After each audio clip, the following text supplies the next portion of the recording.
I want to talk about the latest with Karine. Last time we spoke on her, she had just given birth. This man pictured here is her boyfriend, who is the alleged baby daddy of her daughter. And I'm not sure if she has custody of her daughter at this time or what, but she did start a GoFundMe. We also spoke on where she was trying to raise money for legal expenses because she claimed that Paul's cousin, who took her two sons, was trying to get 50% of her wages for child support, and she claimed she was paying thousands every single month just to be able to visit her children. Well, her GoFundMe did get a decent amount of donations. She raised over $1,200. And I was looking at her GoFundMe, just like seeing the latest, how much she had raised. And I did notice something very interesting. So she posted on May 11th, she said, "Hello, everyone. I am currently fighting being deported 2 years ago. My previous lawyer told me that I had a rescheduled appointment, so I never knew and I missed the appointment. They also sent me the denial so I could appeal it 2 years later. Please help." And then she posted a picture of the father of her daughter holding her daughter, and she said that he is the best daddy ever.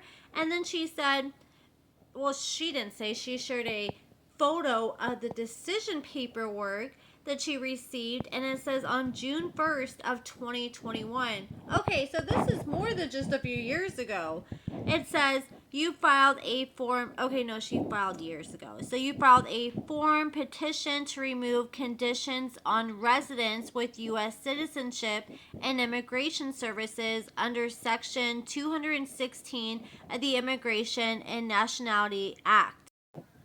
After a thorough review of your petition and the record of evidence, we must inform you that we are denying your petition. A review of the USCIS records shows you obtained conditional permanent resident status on June of 2019 based on your marriage to your U.S. citizen spouse. You filed your form for the removal of your condition under the joint filing requirements with your spouse. Generally, to qualify for removal of conditions under a certain act or filing, the petitioner and petitioning spouse must demonstrate that the qualifying marriage was, and then it shares some examples.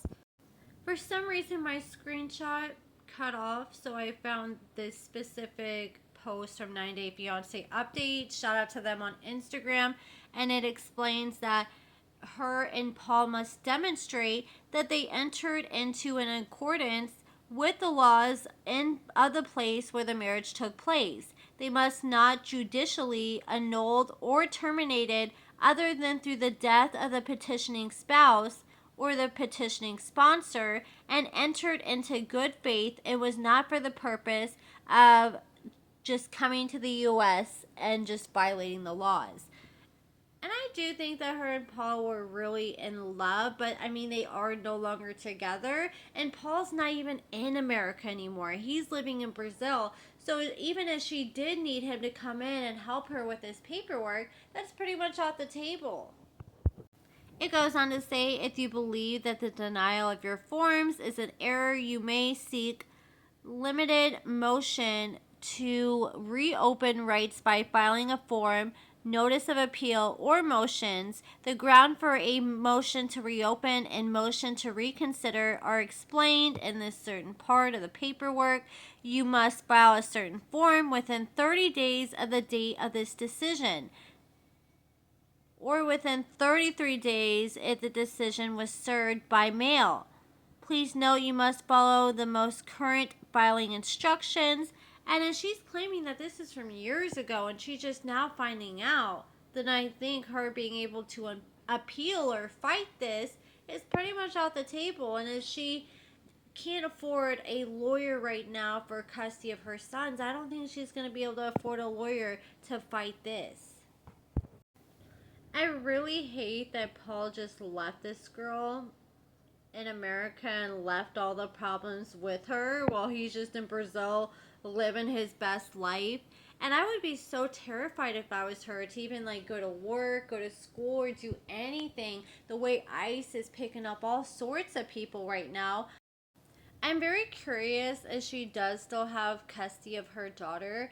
What would end up happening to the daughter if she was to be taken and deported back to Brazil? Would they send her daughter off with her, or would they leave the daughter with the father? Like I said earlier, it's just so out of pocket that it seemingly appears that Paul has left all his problems on Karine's back.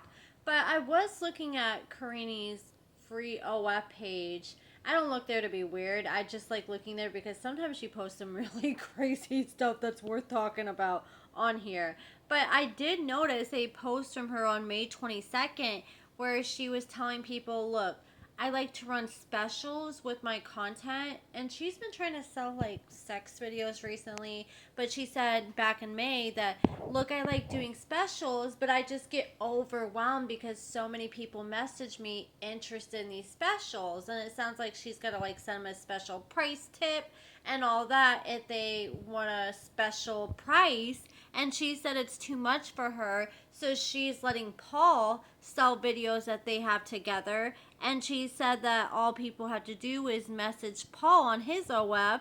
And she said, look, it's not fair to my full price paid subscribers, so if you want to see my content for less, subscribe to Paul. And I mean, that's pretty generous of her, because she could potentially lose subscribers that are just going to go to Paul and think, okay, well, Paul's always going to give me a better deal. And then she says, so the money that he earns there goes to help with child support. I'm very happy to see that he's helping out in some way. At least I hope he's getting that money and sending it to his cousin and helping with child support, because I would just, I mean, you can't sit there and justify not helping your children if you had the opportunity. But that is it for this video, guys. Let me know what you guys think about everything in the comments below. What do you guys think is going to end up happening with Karine? Like, with this kind of news, I give it 6 months before she's caught up and deported. Unless her fans like band together and raise a lot of money on GoFundMe. But it just seems like the $1,200 she does have on her GoFundMe is all the money she got the first few weeks when she launched it. Like, I don't know, she gave birth, I think, at the end of 2024. So she, from when she launched it, like probably like 6-9 months ago. But since then, she hasn't really got a lot of recent donations, even after her updates about her possibly facing being deported. But that is it for this video, guys. Let me know what you guys think about everything in the comments below. Give this video a thumbs up, subscribe, and thank you so much for watching.